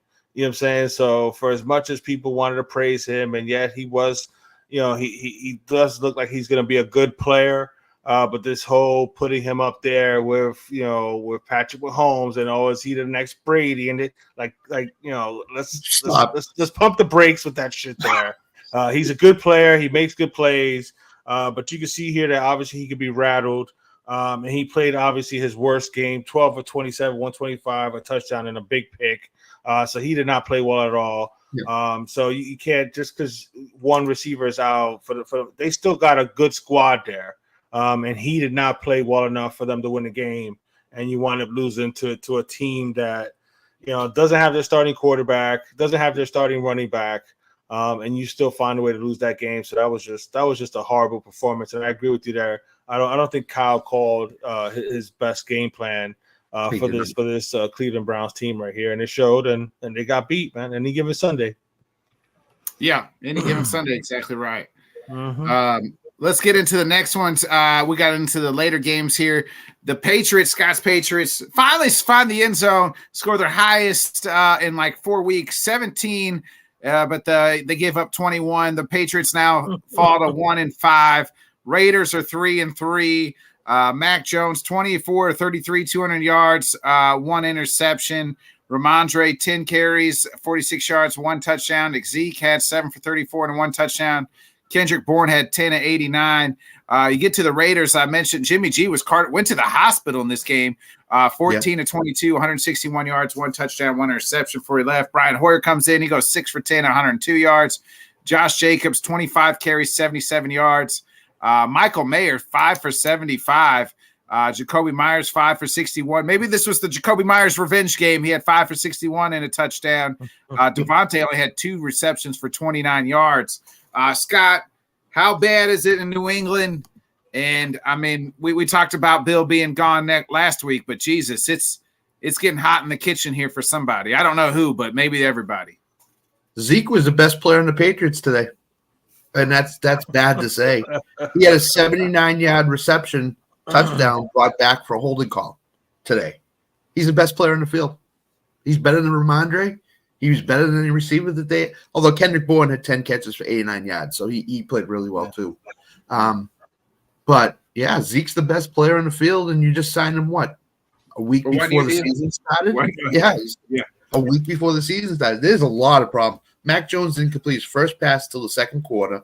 That's a problem. 37 drives, I said, right? And they didn't score a touchdown or into the red zone or some shit like that. Like against this Raiders defense, other than Max Crosby, they're not good. You have to do more against that team. Mac Jones clearly is not the answer. You joked this morning, Nick, or people were joking this morning. I wouldn't be surprised if Malik Cunningham gets a shot here in the next week or two. Yeah. See what he can do. Why not? I just think it's coming. I was surprised they didn't put him in there today and let him sling it around. I'm very surprised. Mac Jones is regressed. He's not the answer. That's why the interception was awful. I think it was the interception. He was like rotating us right. I think it was Hunter Henry wide the fuck open. Mac fucking zips it, but it goes 10 yards past fucking Hunter Henry into the Raiders interception. Mike, what are we doing? Bills clearly lost 20 miles per hour off the fastball right now. He clearly is not getting any production out of his offense, and that's a problem. You need to hand it to Ramondre over and over again. Bill O'Brien was coming in to fix this offense, and it's gotten worse. Matt Patricia's a better offensive coordinator than Bill O'Brien is right now. That is so sad to say, and this Raiders team is not the numbers. If you go by the numbers, it's true. They've degraded, Johnny. Johnny, they've gotten worse. The offense has gotten worse with Bill O'Brien than Matt Patricia and Joe Judge. Yeah. I mean, I was never the biggest Mac Jones fan. I always felt that he didn't have the ability to win you games. You know what I'm saying? He can manage the game. For the most part, he'll make the right play, but he hasn't even been doing that. But you have no weapons. For you to be saying Ezekiel Elliott is the best player on the team is absolutely pathetic. That's why I say he has no weapons right now. No weapons. He has nothing. Devontae Parker, 1 catch for 7 yards. He had an opportunity to make a play down the stretch when they were driving, and of course, he can't make the play. Well, he can't get separation. Devontae Adams is like the worst in the NFL history of getting separation. And you complete Devontae Parker. You complete 24 passes for only 200 yards. And then a very horrible pick there. So the Patriots suck. They stink. It's over. And the Raiders aren't that much better, but they happen to win this game here. But nothing that looked good, nothing convincing about the Raiders. Jacobs had some good runs here and there, but it was just a battle of 2 very bad teams, and the Patriots are just worse. Scott, let me ask you this: who is on the Patriots this time next year? Bill Belichick or Mac Jones? Bill Belichick. Bill Belichick. Yeah. I think Mac Jones' time in New England is done, to be honest with you. They have to play him because I don't think Bill wants to put in Bailey Zappi and Malik Cunningham, but I could see them drafting a stud quarterback next year because they'll have a top 5 pick probably. I could see them trying to trade for a Justin Fields or signing a Kirk Cousins. They might get your guy Ray Phoenix. They might get Michael Penix. Michael Phoenix Jr. Ray Phoenix is Michael Penix very easily, and I would be all for that. They need to draft. They need to do something. Bill Belichick looks like he might be more of a Derek May type guy. Is it Derek May? Yeah, Derek North Carolina. Yeah, he could looks very pretty well good. be. They got to do something. If you wind up with a top 5 pick, you might as well. To me, he seems more of a Kirk Cousins guy. Yeah, that too. I really, unfortunately, however, which Yeah, I don't 'cause think that makes him any he better. did not play great last night. It's just Miami played worse. However, to be completely I honest. will say this. If Bill Belichick is still the guy in charge, you're going to see him draft a quarterback from Sacramento State or something and say, this is the kid. He said This is from the guy. Sacramento State. This is the guy. You guys never This heard is of the guy. Zach Tom? You never heard of Zach Tom? You ever heard of us drafting Tom Brady in the 199th pick? Yeah, there's one different caveat. He went to Michigan. He's a big-time quarterback, not this kid from Sacramento State or Jacksonville State or wherever he's going to proclaim the next big quarterback. All the top 5 quarterbacks, all the top 5 teams that'll have a pick. The Bill won't be at any of the quarterbacks' workout days, in pro days. Like, No, he won't. He won't. know? He's gonna go check out a bunch of left guards. Yeah. Or he's going to say at the end of the season, hey, Mac Jones improves as the season goes on. We're going to give him another shot. Don't give him another Actually, shot. he'll say this. We believe in Mac Jones. Mac Jones is good. Yeah. The Raiders wanted him, but we love Mac Jones. So we love Mac. We think he's a good guy. We got to reset. We got to reset. What do you mean by that, Bill? It means we got to reset. We're how on to many Cincinnati. touchdown passes has Mac thrown this year? 2, maybe in 5 games. Oh my God, is it 2 for real? Look it up, Johnny. You can look it up. Yeah, I'm looking it up right now. It's not great. It's not great. It's not great at all. So no. Yeah, let's get into the Lions right now. If the season ended right now, I think the Lions would actually be tied for first for the NFC East or NFC number 1 seed. It would be between the Eagles, them, and the 49ers. All 3 teams, 5-1. This is a game to me where the Lions would go in and maybe lay an egg. The game was, 20-6. Bucks fall to 3-2. Lions 5-1. Jared Goff 30 of 44, 353 yards, 2 touchdowns. Craig Reynolds, who would have thought, 10 carries for 15 yards. David Montgomery got hurt in this game, a shoulder issue. He only had 6 for 14. Amon St. Brown, 12 receptions, 124 yards, 1 touchdown. Jameson Williams, welcome to the NFL season, 2 for 53 and a touchdown. Sam Laporta had 4 for 36. You get to the Bucks. Baker, 19 of 37, 206 yards, 1 interception. Rashad White, 7 carries for 26 yards. Chris Godwin, 6 for 77. Mike Evans, 4 for 49. Scott, your thoughts here on Bucks Lions, man? This Lions team continues to impress to me. All right, before you get on that, just to answer your question, Mac Jones has 5 touchdowns and 7 interceptions. So one per game, damn near. 1 per game. God. And he hasn't thrown a touchdown in the last 3 weeks. Yeah. So Jared Goff is debunking this he can't play outdoors theory because he balled out today. He was really good today. I think Detroit's a dangerous team here. They're a really dangerous team in the NFC. David Montgomery goes down, no problem. I know they're playing Tampa Bay. I get that. Tampa Bay is not great. But they were 3-1 going into this game. So they were doing things on offense that suggested that they were a decent team. But Detroit shut them down today, completely shut them down today, and did whatever they wanted to on offense and defense. So that Detroit defense, it's like Kansas City's defense. It's very nasty right now. So Detroit is an all-around really good team. They're going to be trouble for NFC teams in the playoffs. To San Francisco or Philadelphia better watch out because Detroit can get them in the playoffs. They can get them. So we've been saying it all off season and before, all preseason as well. The trenches.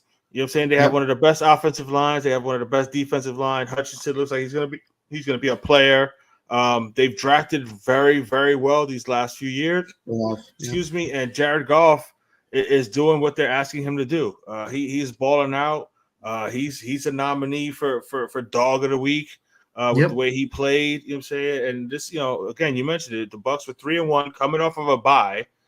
They had all the momentum going, and the Lions went in there, and it wasn't even as close as the score indicates. The 20-6. The Lions pretty much dominated this game from Jump Street. So shout out to Detroit and what they're doing, and the kneecap biters.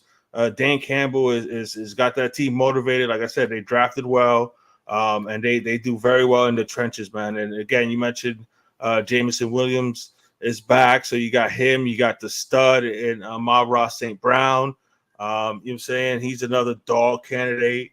12 catches, 124 yards and a touchdown. I love that kid. I love everything that Detroit's doing, man. They're for real, and they're fun to watch. Yeah. Well, let me ask you guys this. So we got, I think they're all tied for the number 1 seed, but the best team, we'll go NFC wise, just rank these teams: Eagles, 49ers, Lions. When healthy, it's the 49ers number 1, the Lions are 2, The the Lions Eagles 2, 3. and the Eagles 3. Yeah, I agree with that. So you I guys agree think with the that. Lions And are over the Eagles? Yes, and, Yeah, and because I'll tell you this much too. I mean, I understand about if on a neutral field, I would lean a little bit towards Detroit over San Francisco because of the trenches. You know what I'm saying? I know that San Francisco has a great defensive line, but that offensive line of Detroit, I think, will give them some problems. And if Jared Goff doesn't make the big mistake, if you take it out of Jared Goff or Purdy, I would lean more towards Goff as far as the experience-wise and how well he's playing. Detroit's got some weapons too. So, I mean, I like what Detroit's doing. You don't want to completely jump off of San Francisco because they have been dominating teams up until this week. So I would give San Francisco the slight. I would do San Fran, Detroit, Philly. Detroit, to me, like if you give Goff time, and that's why that offensive line is so good. Like Penny Sewell might be one of the best tackles in all of football. Yep. And really, the 49ers have a great tackle too, and Trent Williams, like might be the best one. But you look at you give Goff gets in trouble when he doesn't have time and he gets happy feet. But if you give him time to plant his feet, man, since about halfway through last year, Goff you could look up the numbers, but he's got MVP-like numbers from halfway of last year to now. He's put up great numbers, and in that Detroit team's winning ball games. I mean, here they are every week. It's just like, man, they got what kind of Detroit team is going to happen here, and sure enough. Well, here's the deal. Before coming into the season, where did we say the weakness with Detroit was? It was Jared Goff on the road. Yeah, and he's won 2 big games on the road. And I think if Detroit gets the number 1 seed, I think you gotta look at Jared Goff as an MVP candidate for sure, because he's gonna lead them there. He's definitely playing well. Yeah, he's been playing well the whole season as well too. Like I said, 1,618 yards he's got already. I mean, he's playing really good football, man. You know what I'm saying? They're not asking him to. Interceptions he got? Yeah, 11 touchdowns, 3 interceptions, 105 quarterback rating. Yeah, in 6 games, man. He's balling out. He's playing well. We mentioned the offensive line. We mentioned the defensive line is playing well as well. And they got playmakers. You know what I'm saying? Jameson Williams is only going to get better. Sam LaPorta looks like he's a good tight end that they got there. They got the 2 running backs. And you got Monty might be out for a while, and Gibbs is out for. Hopefully, Gibbs can come back next week. They'll find somebody, but I think Gibbs will be back next week. That's what I think. And I think Craig Reynolds is going to be that guy that takes Montgomery's spot. Not that he's in Montgomery's class, because he's not. Yeah, but just for now. Just for now. Right. Just for now to hold it down. And then you got the wide receivers on the outside. Again, you got St. Brown, and then you got whatever Jameson Williams can turn into. So I like I said, they've drafted very, very well these last several years. So props to Detroit what they've been building. Yeah. Here's an interesting situation. What if Derrick Henry went to Detroit? What if they traded for Derrick Henry? Would they trade for him though? I don't know. Depends on status. I mean, you just drafted a running back at 12. You gave. Yeah, but you're only paying. You can get out of Henry's contract. It's just the rental. It's just the rental for this season. Yeah. Yes. What I think they would do is Gibbs would be the passing downs back. Henry and Montgomery would split the running backs carry when Montgomery. Monty might be out for a couple weeks if it's like separated shoulder or something. A couple weeks, I don't think they trade for him. But if it's like 4 to 8 weeks, if he goes on the IR for whatever reason, there's a possibility that they call Tennessee and see what they could do for Henry. Pay a little bit of money and give you a 3rd or 4th round pick. You know what I mean? Can you imagine Derrick Henry behind that offensive line? Oof. Yeah. 140 yards a game. God. Wow. And That would be interesting. Again, when will Detroit get back in this spot again? Yeah. Nobody knows. So Nobody when you're knows. in this spot, They've been trying to find this spot for since the beginning of their franchise. You know what I mean? Yes. So Yep. This is the best Lions team in history for them right now. In history, so. regular season wise. So. Yeah. Josh, so we get into Arizona heads to LA. Cardinals fall to 1-5. Again, they looked pretty tough in the first half. They were winning that in the first half. They scored 9, and then they were shut out the second half. As it was 6-9 at halftime. The rest of the way, the Rams score them 20-0 to win 26-9. Rams go to 3-3. Josh Dobbs 21 of 41, 235 yards, 1 interception.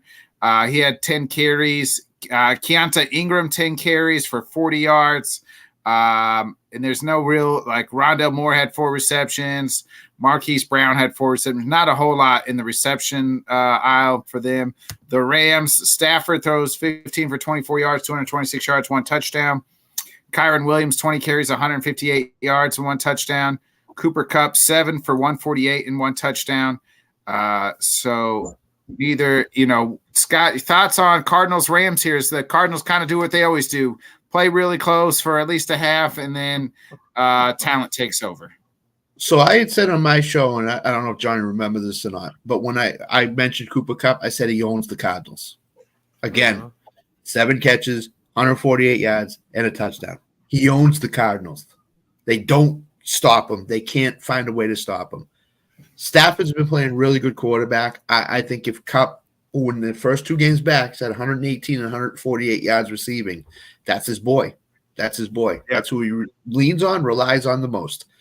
The Rams are another dangerous team in the NFC. If they ever get going, make the playoffs. Yeah, they're a team that we've said it pretty much, for a while. They're going to lose some close. They're going to lose to, I think, really good teams, and then but they can be in the NFC's wide open. They can beat the bad teams enough to where they can make the playoffs. This team is a 6 or 7 seed in the NFC right now. I think they'll end up 9-8 or 10-7, and I think they'll make the playoffs because there's just enough bad teams on their schedule that they can beat. So they're a dangerous team with Cooper Kupp on the field. I don't bet against him. So.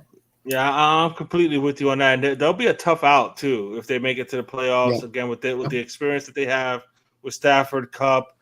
Puka Nacua is only going to get better throughout the season, and you still got Aaron Donald there defensively. But shout out to Williams with 15 carries for 148 yards, 20 carries, 158 yards, 7.9 yards a carry. That's insane. Yeah. And then Cooper, of course, was the 7-148. Stafford didn't have to do much. 15 to 24, 226 a touchdown. No crucial mistakes. They did just what they had to do to beat an Arizona team that was obviously outmanned by the Rams. So they did what they had to do to get a much-needed win, stay 3-3. And, if they make it to the playoffs, they're going to be a scary out for somebody. Yep. Yeah, let's get into the last game here. The second shocker of the day. The Eagles 5-1 lose for their first game of the season. They fall 5-1 to the Jets 20-14. This Jalen Hurts 3 interceptions, 280 yards. He had 8 carries for 47 yards and a touchdown. DeAndre Swift only 10 carries for 18 yards. They held him in check. A.J. Brown 7 for 131. And Scott, you alluded to the Jets corners being hurt, but that's probably why A.J. had such a huge day, but couldn't get in the end zone. Devontae 5 for 44. Then you get into the Jets offense here. Zach Wilson, 19 for 33, 186 yards. No, more importantly, no interceptions. That's what you want from him. Breece Hall, 12 for 39 and a touchdown. Dalvin Cook, it's Breece time. It seems like we said this last week. Only 3 carries for Dalvin Cook. Garrett Wilson, 8 for 90. Seems like, hey, if Zach looks like Garrett's every time, and then maybe one look and then just run. It seems like how it's going to have to go for him. Breece Hall, 5 for 54. Tyler Conklin had 3 receptions. Johnny, any thoughts here on Jets, Eagles, and maybe the upset of the day? Yeah, absolutely. I'm with you with the upset of the day there. Jalen Hurts played like complete ass today. You know what I'm saying? That was, 3 interceptions, just missing wide open guys. Even on that last drive there to end the game, he missed, Smith wide open. He missed AJ Brown wide open. DeAndre Swift came back to earth, 10 carries, 18 yards. The Jets defense is going to play well, but the Eagles had opportunities there, and Jalen Hurts just looked horrible today. Zach Thomas did not do anything special. 19 for 33, 186. It's not like the Jets put up all that much offense. Breece Hall, 12 carries, 39 yards. You know what I'm saying? Garrett Wilson, 8 for 90. But that's pretty much it. Again, 19 completions. That's all they had, and they wound up with 20 points because of the 3 turnovers from the Eagles and Jalen Hurts. So Jalen Hurts just kind of gave this win to the Jets on a silver platter, man. So that was just a horrible showing, which, you know what I'm saying, hopefully they play similar to that next week coming up as well. Scott, any thoughts here? Who are they playing next week? Does anybody know? This is not the way you want to go into a game against the Dolphins, who was a really good team. It's not the way you want to. They're 5-1 too, right? Yeah. I mean, I mentioned this morning on the LTS show that every team has one of these what games. This was the Eagles. What? What the heck happened? Yep. And Jalen Hurts, I think he's regressed a little as a quarterback. I don't see the same thing I saw last year in him. I think he's just, for whatever reason, whether he's not reading the routes right, he's not reading the defense right, or he's not going through his progressions. I don't know, but he's kind of regressed as a quarterback a little bit, and that's not good for Philadelphia. He needs to be top flight, top 5 quarterback in the NFL. He needs to be right there, because without him, that team is in a lot of trouble. And I think Detroit has surpassed them in NFC as a team that you have more and more confidence in. I just think Lane Johnson got hurt in that game too. Who did? Lane Johnson. Yeah, he got hurt too, so that didn't help him at all. So to me, it's just the fact that Philadelphia is going into a brutal part of their schedule now. They got a lot of good teams coming up here, so they've got to refocus and retool, and they've got to show the Dolphins that they're the NFC champion, because if they don't, the Dolphins will put it to them next week. So, yeah, we're starting to see some chinks in this Philly armor. They're definitely not the same team that they were last year. Last year they were taking a lot of shots deep, and AJ Brown was coming down with the plays and making the catches, and so was Smith.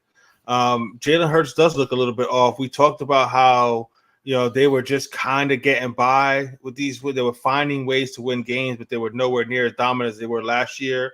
This week they met a really good defense in the Jets, but just some horrible mistakes, and not only just the interceptions, but missing wide open guys. They weren't able to run the ball like they want to, and that's their identity.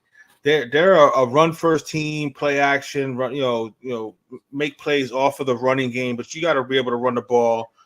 They showed they weren't able to run the ball, and they put it completely in Jalen Hurts' hands, and he couldn't come through. And you lose to Zach Wilson. So that's Zach Wilson beating the Philadelphia Eagles and the Buffalo Bills for Zach Wilson. So we'll see what you're saying. The Jets are acting like they're going to be a problem to some people. So if you don't come ready to play, they almost beat Kansas City too. Yeah, they're 3-3 right now, and that might have been their record with Aaron Rodgers. Like they've had the only easy team that they've had on their schedule is the Broncos. They had the Eagles, they've had the Bills, the Chiefs. There was another team that was in there too today. That, you know what I mean? So like they've played some really tough teams, and they're to walk out 3-3. Shit, that might have been their record with Aaron Rodgers even. I agree with that. I mean? The one game they lost that could come back to haunt them is the Patriots game. They lost 15. Yeah. That was the game. That could be the game that cost them a playoff spot at the end of the year, possibly. Yeah. So, I mean, and if you look at it, Buffalo's not playing great. You know what I'm saying? No. I mean, they beat down on us. They might be on upset alert right now. I mean, they could lose 2 games. I mean, they might be on upset alert. They're sleeping at the wheel. Giants. to the freaking Giants. This is crazy. Yeah. This shows you how bad the Giants are. The Bills are playing like crap, and they're only up 3-0. Yeah. Right. Shows you. I mean, with Tyrod Taylor as the quarterback, obviously, but Right. shows you how bad the Giants are. They have no offense, man. They have no offense. Yeah, they have no offense. They have zero offense. So. No. And their offense, all their whole, like their damn near whole starting offensive line's hurt too. So they just showed up there, all the inactives on their O line, all banged up. But yeah, I mean, a lot of teams now 5-1 on the season. You got 2 teams in the AFC 5-1, Chiefs and the Dolphins, Jacksonville and Baltimore, both 4-2 right there. Then you look at the NFC, you got Eagles, Lions, Niners all 5-1, Tampa Bay 3-2, Seattle 3-2. So Cowboys yet to play. So I mean we still got I guess Seattle's 3-3. They lost it for some reason. Didn't update that record, but so it'll be interesting, man. It's still a long way to go, but it seems like every time, any given Sunday, anytime we think we got a team figured out, some shit happens. So absolutely, man. I'm going to read the ad read, and then we'll do our dogs and turds, and we'll get up out of here. When our community wins with us, we want to ensure you've maximized your return on investment. Line shopping for the best odds matters, and that is why any profitable sports bettor needs to be using multiple sports book. Thankfully, there has never been a better time to get signed up, and we're here to connect you with the best promotions industry-wide. Using our link, signupexpert.com/let's talk. You can get access to all the sports books in your region, along with a review of each platform and its unique features. Most importantly, this page automatically connects you to the top promotions at each book, allowing you to start line shopping with an enhanced bankroll. If you want to take advantage of these benefits and support our brand, please consider signing up for your next sports book at signupexpert.com/let's talk. All right, we'll go into it. Let's get into our turds of the week. Scott, we'll let you go first. Geno Smith of the Seahawks. He's regressed as a quarterback. He had a golden opportunity to go into Cincinnati, off a bye, win that game, and he played like crap. He's got three really good wide receivers. He's got a stud running back in the backfield, and all they could muster was 13 points against the Bengals defense today. So to me, Geno Smith's the turd of the week for me. Johnny, your turd of the week. I'm going to go ahead. I thought about giving it to Tannehill, but he did get hurt, so I'm not gonna pour salt in the wound. But I'm gonna give it to Mr. Irrelevant, Mr. Brock Purdy. You know what I'm saying? You're going into Cleveland where they have the backup quarterback. I understand you had a couple injuries on offense, but this is where if you're that good, you elevate your team and you overcome those couple of guys being out. But would he have been the turd if they make that field goal? That's the thing. It's like they lose that game because their field goal kicker misses the game. He was still 12 of 27 for 125 yards, 1 touchdown, 1 interception. He did not play well at all. So led his team to the game-winning drive for a chance to kick the winner, and they missed it and they lost. So okay. You know what I'm saying? It is. So in hindsight, he gets the turd because his kicker can't make the field goal. He gets the turd because he should have played better earlier in the game, and they wouldn't have been in that situation. But you're going into it undefeated. Again, you're playing against the backup quarterback of this team, the backup running back, and you play like total. If he would have played a halfway decent game, they would have won that game easily. But he played a bad game. Yes, he drove them down the field to give them an opportunity to win the game, but they missed a field goal and they lost. So he gets the turd of the day, in my opinion. Yeah, so my NFL Week 6 turd of the week is none other than Mr. Desmond Ridder. Absolute dog shit. He had chances, 3 or 4 different chances. We talked about it. The whole fourth quarter, it felt like they were down 8, and he couldn't get his team in to win the game. 3 interceptions that cost his team the game. Desmond Ridder, you're my big old fat stinking turd of NFL Week 6. Goes to one and only Desmond Ridder. Boy, we left Jalen Hurts. Well deserved. Jalen Hurts was a possible for one. Yeah. Baker Mayfield was in the running. for it because he played like ass as well. But no, I'm going Purdy. But no, that's a good one there with Desmond Ritter. I left that one there for you. I knew you were wanting that one.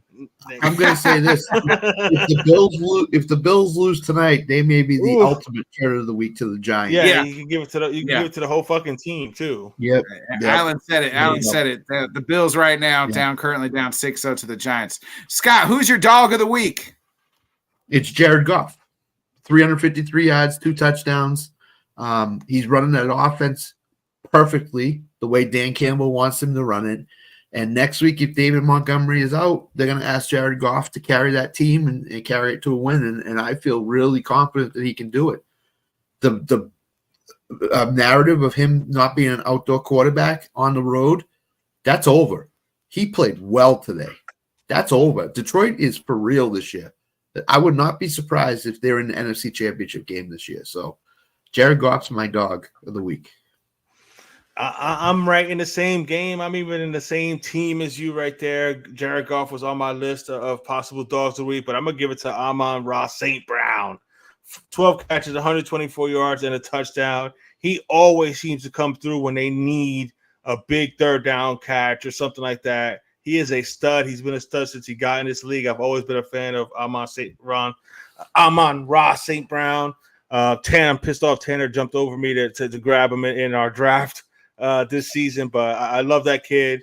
You know what I'm saying? Goff played a wonderful game. Cup was another possible one there, but I'll go with Ross St. Brown with his 12 for 124 and a touchdown and a big win on the road against a 3-1 team that was coming off of a bye. So well done, Detroit. Here we go. My NFL Week 6 dog of the week goes to the New York Jets defense. Not one, not two, not three, but 4 turnovers, 3 interceptions, including the game winner that led to a game-winning touchdown.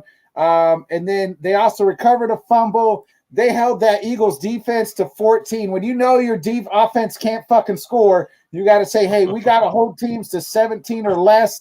They delivered against the reigning NFC champions. I give it to the New York Football Jets defense. The defense of the Jets are my NFL Week 6 dog of the week. Go to the Jets, baby. Well deserved. Johnny, he didn't have a dog of the week. He just stole Alan's dog of the week. So no, I didn't. I had him. That was a good one, man. That was a big win. That was a big win for them. You know what I'm saying? These last couple of weeks they've kept their season alive. To be quite honest, you know what I'm saying? The way Buffalo is looking right now and all the injuries that Buffalo has, you know what I'm saying? Mess around, let Zach Wilson get a little confidence. You know what I'm saying? The Jets are going to be a problem, especially with that defense. So they're well deserving of the dog of the week. They're right back in the playoff picture here.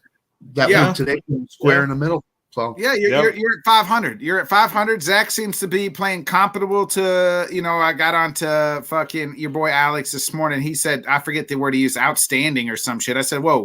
Let's not fucking say outstanding. I don't know what your outstanding expectations are, but competent quarterback. Right. You know what I mean? Unlike what's happening with the Buffalo quarterback right now. They look horrible, bro. What the hell is going on with Josh Allen? Jeez, come on. The first half of last week looked like they were still in the United States. This first half of this week looks like they're still in fucking England. So there's that. Right. Wow. This would be. I mean, we've already had some pretty good upsets with the. This would be the upset of all. And this would be for the New York Football Giants to go into Buffalo and come up with a win on Sunday Night Football would be something. No fucking not that. Danny Dimes is probably maybe a half a step. Yeah, but still, what this defense is doing to Josh Allen and company is just like, wow, they're just dominating them, bro. Still early though. False start. What do you think Tirico and Collinsworth, who were broadcasting the game, probably said before the game? Oh, Buffalo's going to beat him by 30. Oh yeah. Well, better dig out into our blowout stats. But here he is. We're in a 6-0 game. Scott, we'll go ahead and get our final thoughts, and we'll get up out of here. What a crazy day in the NFL! Again, another injury-filled day to big name stars in the NFL, and that's never a good thing. So, hopefully, those guys aren't injured too bad. I know Justin Fields is probably looking at a bi-weekly thing in terms of being out. Montgomery and his shoulder, his ribs, whatever it is, he's probably looking at it too. So, it's just this is the way the NFL is right now. It's hard hitting, and guys get injured, and you have to adjust on the fly as a team and as an organization. So, hopefully those guys get back in quick, short order here, and we can restore some semblance of normalcy in the NFL. Johnny, any final thoughts here on week 6? Yeah, I mean, the injuries, hopefully we don't run into too many more of those coming up. But unfortunately, this is the NFL. It happens. I'm with you, though, as far as the games today with the upsets. Any given Sunday, you saw how Carolina went up quick on us, 14-0. You see what's going on in Western New York right now in Buffalo. It's just an ugly game. San Francisco, got punked going into Cleveland without their starting quarterback. The Jets, like we mentioned, beat an Eagles team that wasn't exactly playing on all cylinders like they did last year. So they were due to get caught, and they got today by the New York Jets. But yeah, this is the NFL any given Sunday, but it was another fun day. I'm just gonna take me a minute to get over the fact that Tua couldn't get me another 24 yards for that money. So I'm gonna remember that for a while. But I do got some money on your Rangers there, Alan. So hopefully they finish off this game and win that. But I will be back later on tonight with my man Alan Perales tonight. Mr. Rob Logan is celebrating his wife's birthday today with his wife. So hopefully they're having a wonderful evening. And I will get with Rob Logan next weekend for the Sunday night game, Miami at Philly. So that'll be an interesting Sunday night game next week. And, of course, tomorrow, Aqua and Orange Insights with me and my boy Alex, who Nick mentioned earlier. 7 o'clock tomorrow, we'll recap this Dolphins win as we're 5-1 getting ready for this week 7 matchup against Philly in Philly. So it's going to be fun tomorrow. And, of course, the LTS show tomorrow night with Jim and Jonathan's going to be a lot of fun. It always is. Those Monday nights are must watch. So if you're new, hit the subscribe, smash that like, and turn on the notifications so you know when everybody's going live.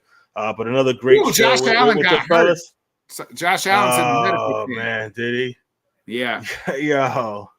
Yeah. I mean, I hate to win it that way, but you know what? If Buffalo wants to just get a bunch of injuries, Miami would be more than happy to just take this division, bro.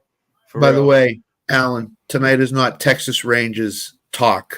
It's football talk. Just win the game. Just win the game, Alan. I got some money on you. Win the game. Yeah, just win the game.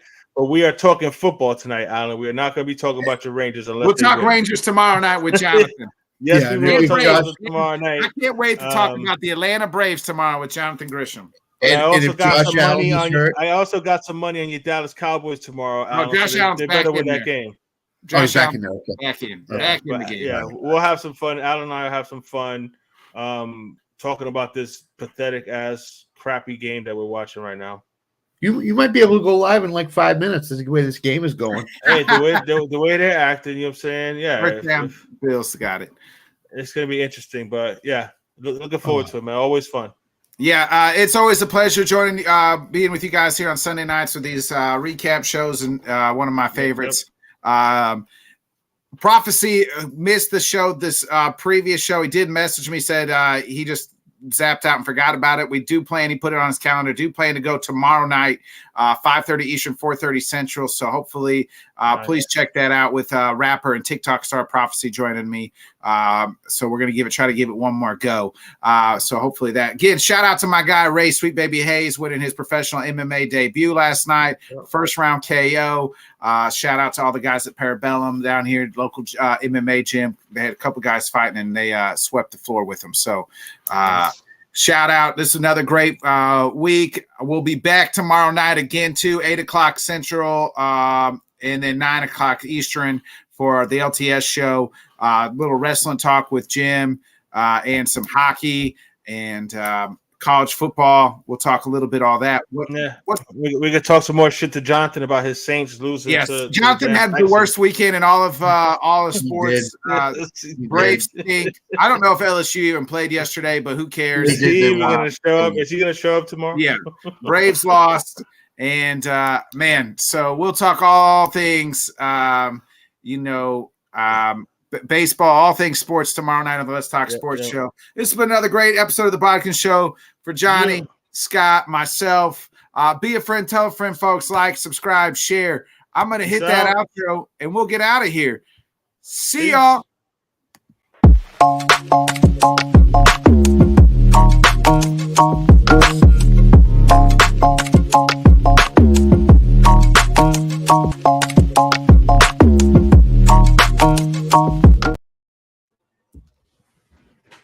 Is that getting cut?